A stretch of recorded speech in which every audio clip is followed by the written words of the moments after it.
The chaos hit its peak when I opened my front door to find two police officers staring me down. And right behind them, Karen, clipboard gripped tightly, a smug little grin plastered across her face like she'd already won. One officer cleared his throat. "Sir, we're going to need an explanation." I blinked, confused but keeping my cool. "Wait, you called 911 because I wouldn't let you into my own house." Karen, unable to hold back any longer, blurted out, "This is HOA property." The cops exchanged glances, clearly wondering how things had escalated this far over what sounded like a neighborhood meeting. Freeze frame. Yep, that's me. The guy whose private well Karen here tried to steal water from a feed her precious garden. What did I do? I flushed her irrigation system with sewage. And trust me, that was just the start. I know what you're thinking. How does someone even pull that off? And how did she not realize? Well, it all started about a month ago when I first crossed paths with Karen at a community board meeting. She just snagged the HOA president spot after the last guy retired. At first, she seemed harmless, your typical suburban mom, clipboard ready, barking about grass height and fence paint. But there was something about her. The way everyone straightened up when she spoke. How fast they nodded along. Karen had this talent for twisting the HOA rulebook into her personal set of laws. Whether the rules made sense or even applied didn't matter. If Karen wanted it, suddenly the handbook required it. My first real taste of trouble came when I caught a landscaping crew digging up the edge of my yard. Mug of coffee in hand, I strolled over and asked what the hell they were doing. "HOA hired us," one guy shrugged. "Beautification project." I laughed. "Yeah? Well, you're on my land. I'm not in the HOA. Boundaries right there." They shrugged and kept working. And like clockwork, Karen appeared, clipboard held like it was a royal decree. The board voted to extend maintenance to all visible areas, she chirped. "Visible doesn't mean private property, Karen." She just smiled that infuriating little smile. "You'll thank me when you see how much better it looks." The next week, she was everywhere, inspecting mailboxes, peeking over fences, scribbling down lawn notes like she was Santa Claus, but instead of gifts, she was keeping tabs on who deserved a fine. I overheard her telling another neighbor she planned to hold HOA meetings in the nicest house around. At the time, I didn't think anything of it until she knocked on my door. Clipboard in hand, fake smile locked and loaded. "Hey, I was wondering if we could schedule the next HOA meeting. Right here, in your lovely home." "Yeah, no, not happening," I said flatly. Her smile twitched. "Well, according to the HOA charter." "No," I cut her off. "My house is outside HOA boundaries, Karen. Your charter means nothing here." There was a pause. She forced a brighter smile. "Of course.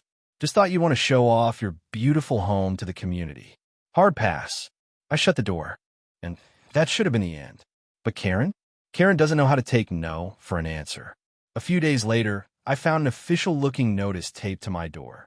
According to Karen's document, my home had now been voluntarily added to the HOA, effective immediately. All board decisions now applied to me. I stared at it, half laughing, half furious. I called her. "Oh," she said cheerily, "the board reviewed everything and decided your home's officially part of the HOA now." I barely held back the sarcasm. "Karen, you can't just redraw property lines because it suits you." Her response? "Well, we'll see what the courts say." For the next couple of weeks, the HOA memos started arriving. All about the upcoming meeting, all demanding, yet phrased in that passive-aggressive, polite way that somehow makes it worse. "It would be greatly appreciated if you could open your home for this important event. As a valued member of our vibrant community, we know you'll want to contribute." I ignored every single one. Then came the calls. Karen's cheery voice chirping through voicemail. "Just a friendly reminder. We're all counting on you to host next Saturday." And that's how we ended up here.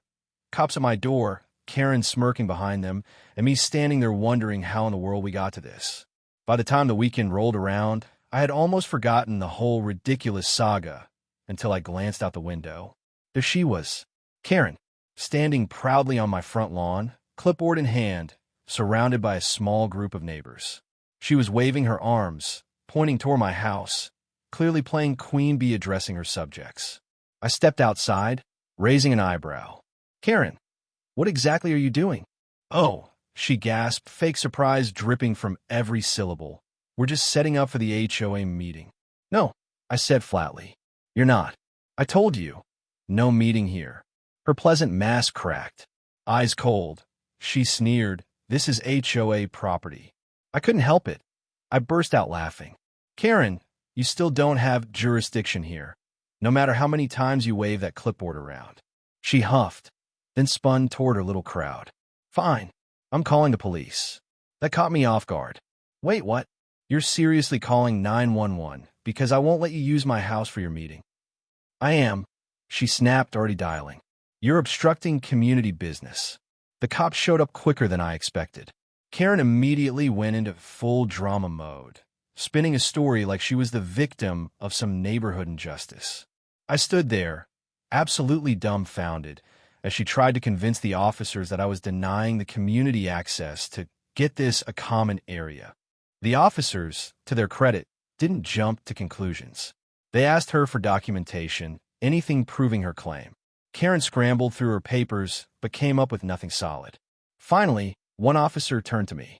You the homeowner? Yep. And you're saying this property isn't part of the HOA? Correct. Got all the paperwork right here.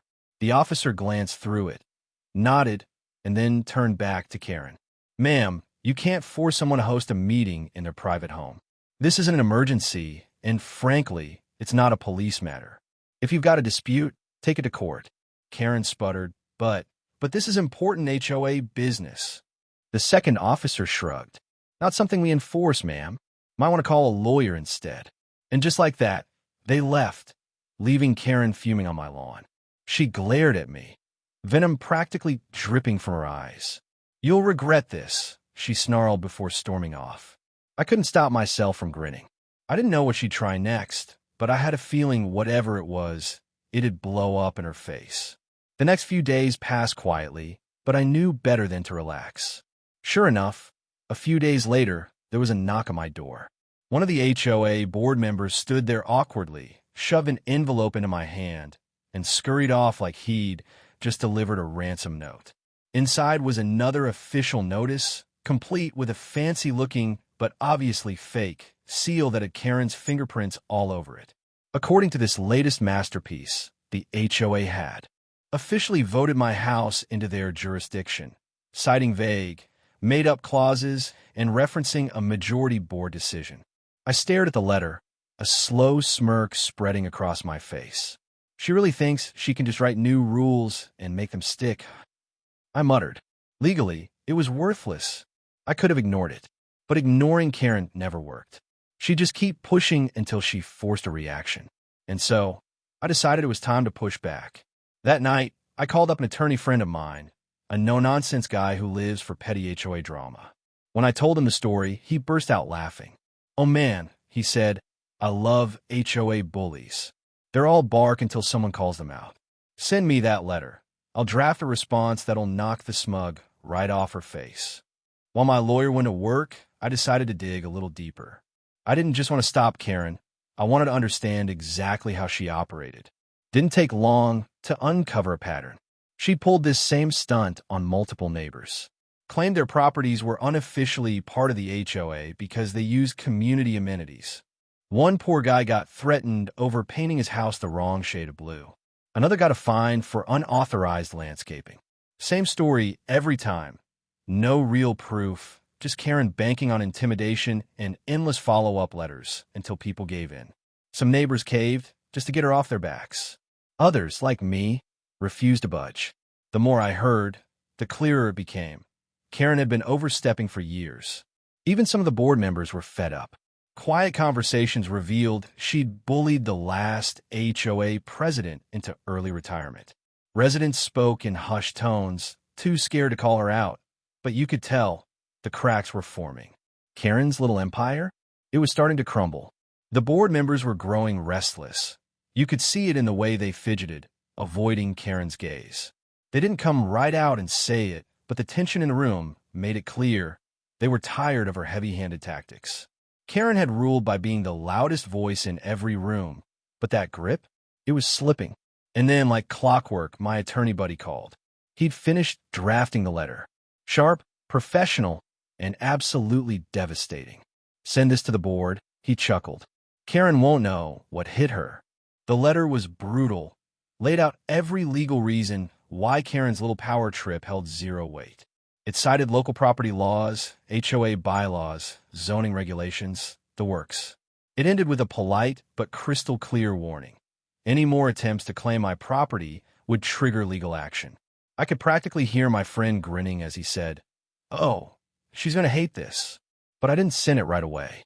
Nah, I wanted Karen to stew a bit longer.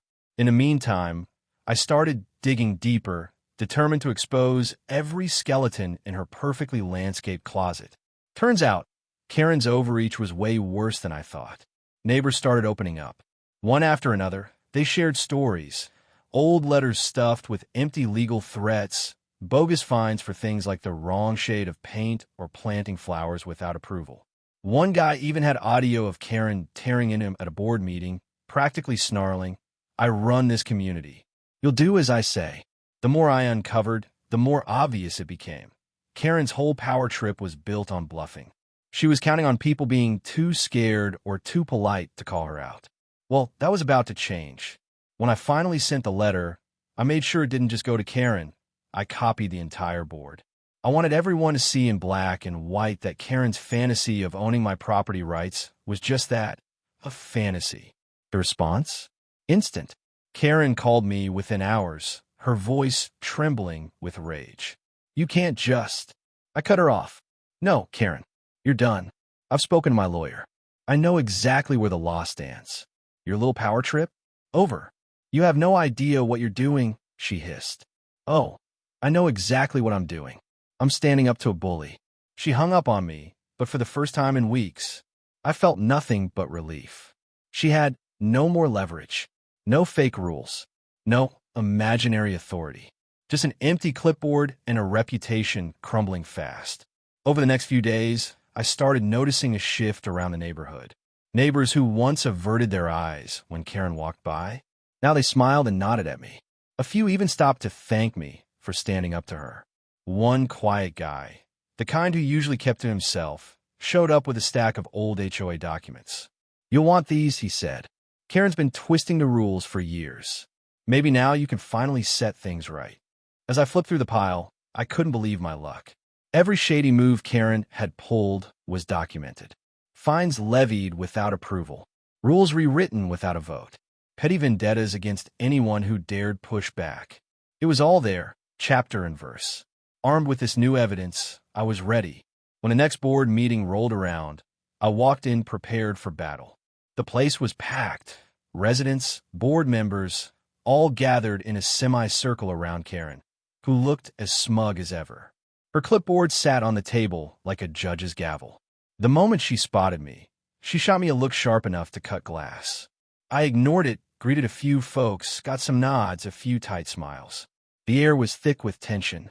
The meeting started the usual way. Roll call, approving minutes, boring updates about landscaping.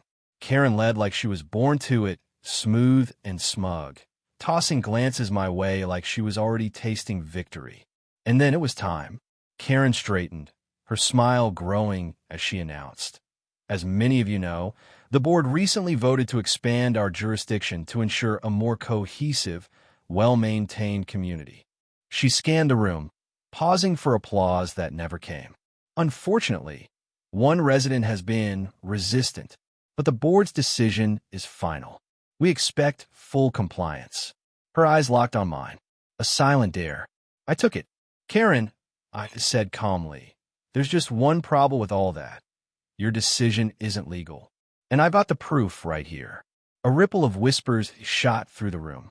Karen's smile faltered, just a crack, but it was there. "I assure you," she tried, voice steady but the edge was creeping in. "The board followed proper procedures. If you have a complaint, submit it in writing." "Oh, Karen, I'm way past complaints." I reached into my bag and pulled out the stack of evidence, legal letters, neighbor statements, damning documents, and dropped them on the table with a satisfying thud. "This," I said, "is a record of every time you've overstepped, abused your authority, and outright ignore the actual rules. Karen's eyes narrowed. That's quite a stack of papers, she sneered. But it doesn't change the fact that the board. Actually, I cut in. It changes everything. That so-called vote to absorb my property? Invalid. You didn't even have a quorum. And even if you did, the bylaws are crystal clear. My property isn't in your jurisdiction. Never was. The room went dead silent. Board members shifted uncomfortably. Some stared at their hands. A few nodded. Karen opened her mouth to argue, but I wasn't done. And one more thing. Your bogus fines, your threats of legal action, calling the police on me, all abuse of power. And I'm not the only one. I've got statements from multiple residents who've been through the same thing. I could see it. The moment Karen realized the hole she dug was too deep to crawl out of. Her fake confidence shattered, lips pressed into a thin, angry line. For a second, I thought she might double down. But instead, she forced the fakest smile I've ever seen. Well, if there's been a misunderstanding, I'm sure we can work something out. If you believe there's been a misunderstanding, I'm more than willing to work with the board to address it. We're a community. After all, misunderstanding, I repeated, raising an eyebrow. Karen, this wasn't a misunderstanding. This was a deliberate power grab, and now that it's out in the open, I'm confident the board will take the necessary steps to correct it all. Eyes turned to the other board members. A few of them squirmed in their seat. A middle-aged man named Tom finally spoke. Up, Karen, he said hesitantly, maybe we should take another look at the boundaries. I mean, if there's evidence that we overstep, we need to make sure we're in the right. Karen shot him a look that could have melted steel. But to his credit, he stood his ground. I'm just saying, he added quickly, it wouldn't hurt to double-check the bylaws. Another board member, Rebecca, spoke up, calm but firm. I agree. We need to be absolutely sure we're acting within our authority. If there's any doubt, we handle it now. Karen's fingers tightened around her clipboard like it was the only thing keeping her together. She scanned the room, realizing what we all knew. Her support was crumbling fast. Fine, she snapped through gritted teeth. We'll review the documents. But I want it on record that I've always acted in the best interest of this community. Sure you have, I muttered under my breath. The meeting wrapped without a final decision, but it didn't matter. I walked out of there feeling victorious. Karen's iron grip on the board was slipping, and everyone could see it. For the first time, people seemed ready to reevaluate everything she'd done. As I left, a few neighbors actually approached me, quietly, almost nervously, thanking me for standing up to her. Turns out, they've been dealing with Karen's antics for years. Now, they finally saw a light at the end of the tunnel. Of course, Karen wasn't ready to wave the white flag just yet. That night, she sent me an email, a long, rambling, passive-aggressive rant accusing me of undermining the community and warning me that my antics would have consequences. I deleted it without a second thought. I'd said all I needed to at that meeting. The ball was in the board's court now, and the evidence spoke for itself. The next few days, the neighborhood felt different. For the first time in a long time, people weren't scrambling to avoid Karen. She still strutted around with her clipboard. Old habits die hard, but the usual nods and polite greetings? Gone. Some neighbors even dared to shoot her dirty looks as she walked by. I saw it all from my window. Couldn't help but smirk. The tide was finally turning. Turns out, the board met again without Karen. This time, they insisted she step back while they reviewed the mountain of evidence I'd handed over. Word got out that the review took hours, digging through complaints, dissecting the bylaws, realizing just how far Karen had pushed things over the years. For so long, she'd gotten away with it because people were too busy or too intimidated to fight back. But not anymore. Then came the announcement. The HOA sent a formal letter to everyone in the neighborhood. After careful review, it confirmed what I'd been saying all along. My property was not part of the HOA. Never had been.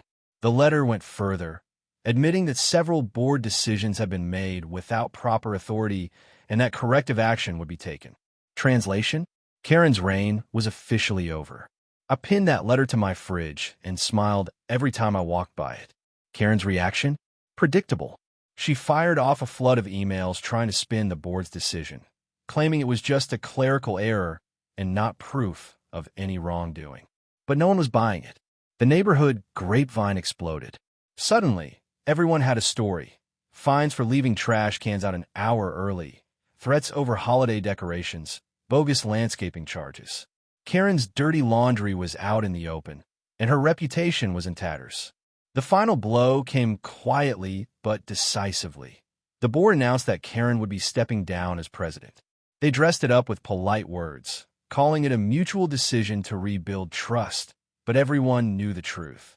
She was being pushed out. I watched from my porch as a neighbor walked up and yanked the HOA president plaque from her front yard.